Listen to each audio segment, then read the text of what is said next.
And you should think right now, how come I'm so lucky?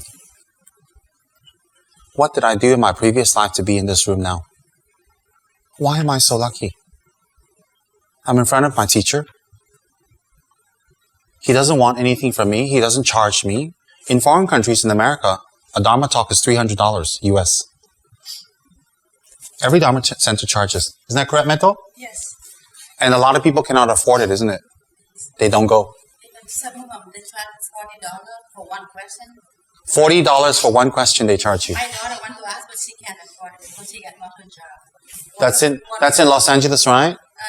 In San Francisco, actually, one of the condos. So if you ask the Dharma questions, $40 US per question. Yes. You owe me some money. I got 80 US already. More questions? It's not a joke. Europe and America, South America, every Dharma talk is charged. And questions are charged. Entrance fee is charged. Because they don't have a tradition to donate like Chinese. So they cannot sustain the Dharma center. You don't know how lucky you are. Here, the Dharma talk is free. The translator is free. The aircon is free. Even food and drink is provided for you. Even comfortable place. And if you still don't want to help Kichara, then go to America and learn Dharma. Oh, I'm not being difficult. I'm telling you the truth. One question, $40. We have another friend in America who wishes to go to some High Lama's teachings. He didn't, it's his guru. He lives very nearby. He didn't go because he can't afford $300. He told us. It's $300, isn't it? Hello? He couldn't afford $300. There's no free Dharma teachings in Europe and America. You get it all for free here. That's how easy everything is here. So, why am I telling you that? Appreciate the Dharma by practicing. Appreciate the Dharma by transforming. Appreciate the Dharma by helping. Appreciate the Dharma. And I'm not talking just for Kicharians. I'm on film. It'll be on all over. Everybody see. Thousands of people see it. And I'm talking about for people for their own center too. For their own places too. Not just me. I'm not special. Everywhere.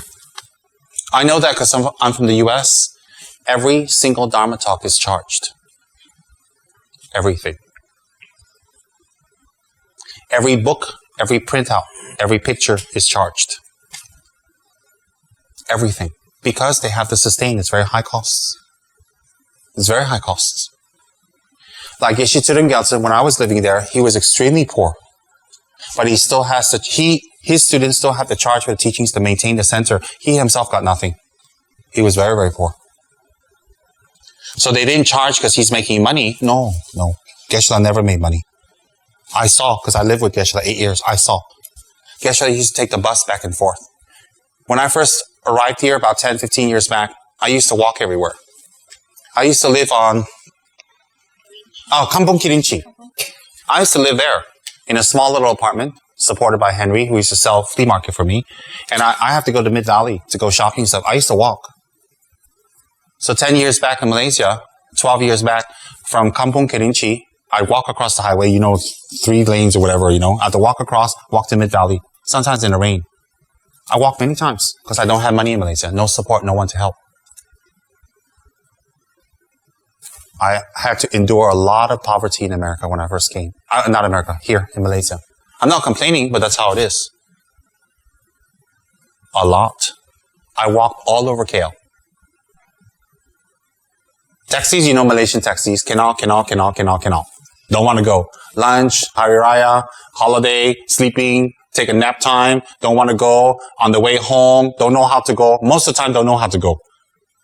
Malaysian taxis. And even if I had money, they didn't know how to go. Sometimes urgent. Yes. I used to take the LRT. I took it once, but I cannot find my way because LRT always drop you somewhere even farther. Oh, it's not easy at all. It's just in the last 5-6 years I have some sponsorship and some help. Before that, I struggled a lot in Malaysia. A lot. That's why the few liaisons, the older ones that are very close to me, I'm close to them not because it's a private club. I'm close to them because they supported me when I had nothing. They had nothing, and we worked together. That's right. So I'm not close to the older leaders. Some might think, oh, it's a private club. Rinpoche only allows this. These people are close to him. No. No. Because they were there when I had nothing. And they went all the way. They didn't make excuses. So I'm very touched and appreciative to them.